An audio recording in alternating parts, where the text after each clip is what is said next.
Iraq में Erbil में British brand Castrol के गोदाम पर हमला हुआ है। पहली बड़ी खबर इस वक्त की। और ईरानी गुटों के हमले के बाद गोदाम में आग लग गई इरबिल में। और ईरान की अमेरिकी कंपनियों को बहुत बड़ी धमकी दी गई है। अमेरिका की 18 टेक कंपनियों को IRGC ने धमकी दी है। कंपनियों के कर्मचारी दफ्तर से दूर रहे। IRGC ने यह चेतावनी दी है। आज रात 10 बजे तक अमेरिकी कंपनियों को यह अल्टीमेटम जारी किया गया है। रात 10 बजे के बाद हमले हम शुरू कर देंगे। IRGC की अमेरिका की टेक कंपनियों को यह बड़ी धमकी। मिडिल ईस्ट में जितनी कंपनियां हैं उनको लेकर यह बहुत बड़ी खबर।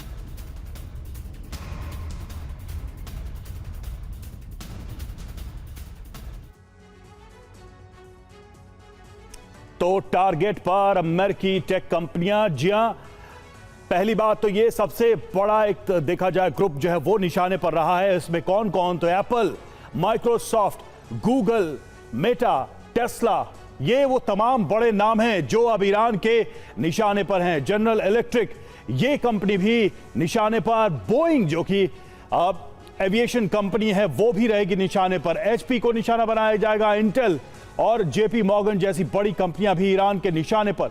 साथ ही IBM, Dell, Cisco, Oracle, G42, Palantir और एनवीडिया जैसी कंपनी, सफायर सॉल्यूशन भी इसके निशाने पर। कुल मिलाकर अगर देखा जाए दुनिया में जो ग्लोबल ब्रांड है बड़े बड़े अमेरिकी कंपनियों के, वो सभी निशाने पर ईरान के, जैसा कि ईरान ने दी है चेतावनी।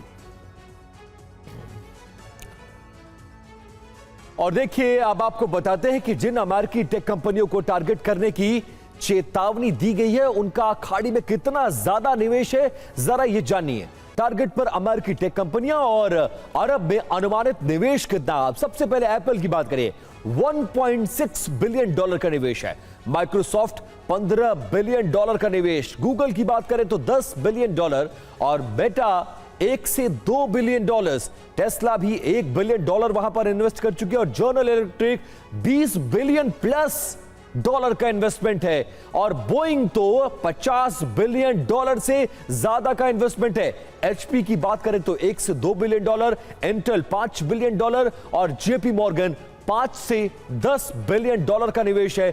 IBM भी $3 से $5 बिलियन का निवेश करता है। इसके अलावा 12वीं जो कंपनी है वो डेल है, वो भी $2 से $4 बिलियन। 13वीं जो कंपनी है सिस्को $5 से $8 बिलियन, ओरेकल $1.5 बिलियन और 15वीं कंपनी G42 वो $10 बिलियन से ज्यादा निवेश करती है। प्लांटर $1 से $3 बिलियन और एनवीडिया $10 बिलियन प्लस। 18वीं कंपनी सफायर सॉल्यूशंस वो $500 मिलियन से ज्यादा का निवेश है। और कुल मिलाकर 150 से लेकर 250 बिलियन प्रत्यक्ष और अप्रत्यक्ष तौर पर अमेरिकी कंपनियों ने मिडिल ईस्ट में निवेश किया है। और ये वो कंपनियां हैं जहां पर आज रात 10 बजे के बाद IRGC हमले करना शुरू कर देगा। और इजरायली शहरों पर ईरान सुबह से भीषण बमबारी कर रहा है। तेल अवीव में कुछ घंटों में कई बार दागी गई है मिसाइलें, जिसके चलते कई शहरों में खलबली मची हुई है।